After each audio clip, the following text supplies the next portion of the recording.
Je vais te parler maintenant de 7 thèmes les plus fréquents que l'on retrouve dans les épreuves de notes de synthèse, voire de notes administratives ou de cas pratiques. Le premier thème, c'est l'impact des évolutions technologiques. Alors ça, c'est un thème qu'on retrouve de plus en plus, que ce soit le thème des robots, les robots dans l'entreprise par exemple, qu'on a trouvé au concours d'inspecteurs du travail, mais aussi l'intelligence artificielle, la voiture autonome, l'homme augmenté, et puis des questions plus informatiques, le big data par exemple. Ce premier thème, on va le retrouver surtout sur des épreuves de notes de synthèse, c'est-à-dire de notes où on ne te demande pas de te mettre en situation professionnelle, ni de faire des propositions, mais bien de synthétiser un dossier sur un enjeu de société. Si tu veux plus de précisions sur la façon de traiter ce type de sujet, je te renvoie à un podcast que j'avais fait, je crois, cet été sur le plan. En tout cas, sur la démarche qui t'amène à construire un plan pour traiter ce type de sujet, et puis à une annale corrigée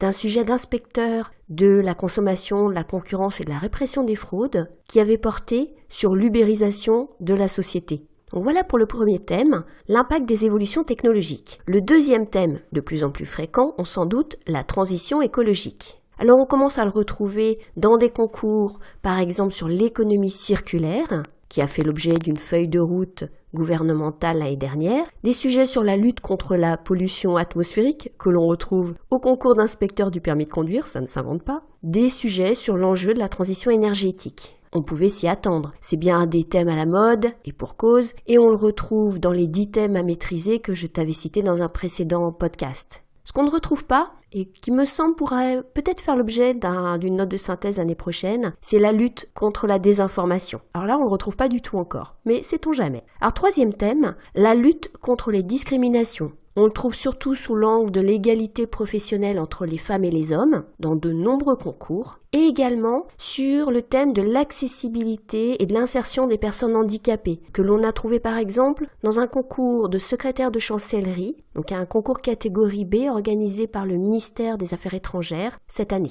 Alors tu vois que là on est sur des enjeux de société, donc je reprends, il y en a 3, l'impact des évolutions technologiques, la transition écologique, la lutte contre les discriminations. Et puis on a aussi des enjeux de société, mais qui sont liés plus directement à des lois récentes. C'est le cas notamment cette année du plan contre la pauvreté, qu'on a retrouvé au 3e concours des IRA. On a aussi par exemple trouvé dans un concours catégorie B de secrétaire administratif à l'éducation nationale, un sujet sur la réforme du 100% santé. Donc là tu vois des enjeux de société, mais liés directement à des lois, à des plans gouvernementaux récents. Le thème suivant, c'est la formation et l'emploi. Alors la formation et l'emploi, tu peux le trouver dans des concours sur des dispositifs d'aide à l'emploi. On a par exemple eu une note cette année au concours interne d'inspecteur du travail sur les contrats aidés. L'année dernière, le concours de directeur d'hôpital avait porté sur le dispositif du service civique. Et cette année, le concours d'entrée aux IRA sur le nouveau dispositif de l'apprentissage. Là aussi, ça faisait partie des 10 thèmes à maîtriser que je t'avais signalé dans un précédent podcast, et c'est certainement quelque chose que l'on peut retrouver encore dans d'autres concours. Ce qu'on n'a pas encore vu, c'est une note sur le service national universel. On peut imaginer que ce soit le cas l'année prochaine. Le 6e thème, c'est la déontologie, qui est un peu relié au précédent puisque on a encore des sujets de notes de synthèse très centrés sur la loi Sapin 2 de 2016. Et actualisé sur le thème des lanceurs d'alerte. D'ailleurs, tu n'auras pas manqué de lire les informations sur la position européenne et en particulier le fait que le dispositif de lanceur d'alerte au niveau européen va un peu plus loin que le dispositif français. Je te laisse regarder ça plus en détail tranquillement. Donc le thème de la déontologie.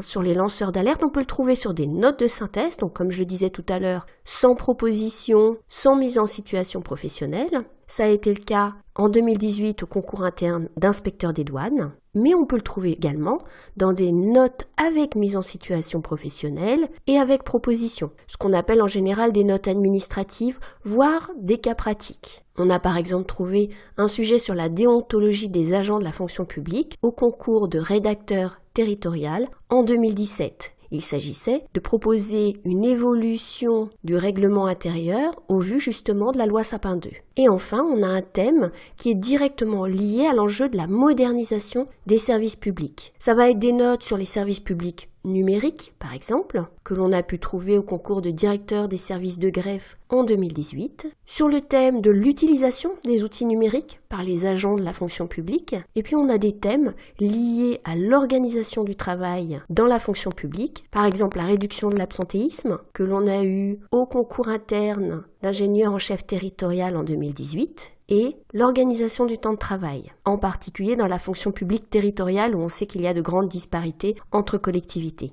Tous ces thèmes-là, tu vas les retrouver dans un document que j'ai mis sur un espace partagé, un espace collaboratif sur Slack. Donc il te suffit d'aller en description, dans la description de ce podcast, tu trouveras un lien vers Slack et à partir de ce lien, tu trouveras un document où j'ai listé tous les thèmes, donc ces 7 thèmes, et chacun des concours récents dans lesquels ils sont apparus. Et tu verras qu'il y en a beaucoup. C'est-à-dire qu'un thème, il peut être reproduit sur plusieurs concours la même année. On avait eu ça en particulier en 2017 sur le thème du télétravail, qui avait été reproduit sur un grand nombre de concours. C'était même un peu étonnant. Alors, sans aller jusque-là, c'est quand même important de se préparer sur ces thèmes qui tombent assez généralement.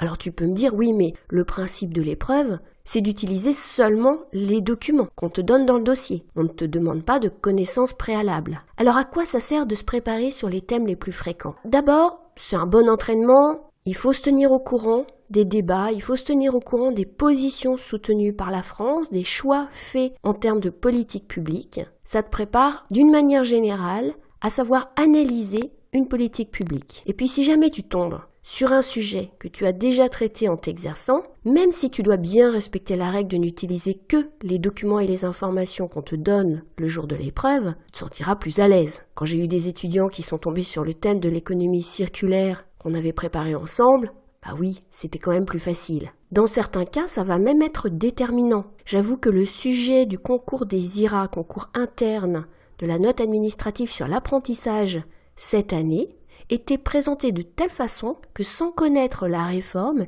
il était quand même assez difficile avec les documents d'avoir une vision claire de ce qui changeait. Si tu veux plus d'informations sur ce concours, je te renvoie au podcast précédent sur cette même chaîne YouTube où je commente cette épreuve sur l'apprentissage. Donc on attend quand même du candidat qu'il s'informe régulièrement sur les politiques publiques, les sujets qui touchent particulièrement l'administration et d'une manière générale les grands enjeux de société. Ça va te donner plus de facilité pour traiter le sujet et faire la différence. C'est quand même un concours. Donc bien évidemment, il faut faire la différence. Plus tu es à l'aise, et bien sûr moins tu feras de contresens, à vrai dire. Si tu ne fais pas de contresens, eh bien, tu seras peut-être avantagé sur cette épreuve. Donc je te conseille vivement de lire la presse, de lire des rapports publics, c'est important. Tu trouveras sur le site de la documentation française une bibliothèque des rapports publics et il y a même une lettre qui t'informe régulièrement des dernières parutions. Eh bien, je t'invite régulièrement à regarder ces rapports publics. Je pense que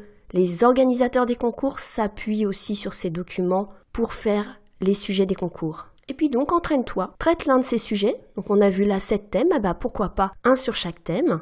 Tu te prends 3 heures, 4 heures, peut-être que tu fais seulement le plan, peut-être que tu ne vas pas tout rédiger. Et puis tu regardes quand il y en a une bonne copie. Là aussi, tu trouveras sur Slack un recensement des épreuves sur lequel sur Internet on peut trouver des bonnes copies. Et tu verras que plus tu t'entraînes, plus ça te paraîtra une mécanique qui se déroule, non pas facilement, mais en tout cas avec méthode, posément, pour arriver à une note conforme à ce qu'on attend de toi. N'hésite pas à te rendre sur Slack, tu trouveras donc le lien en description de ce podcast. N'hésite pas bien sûr également à regarder et à écouter les podcasts sur la chaîne YouTube.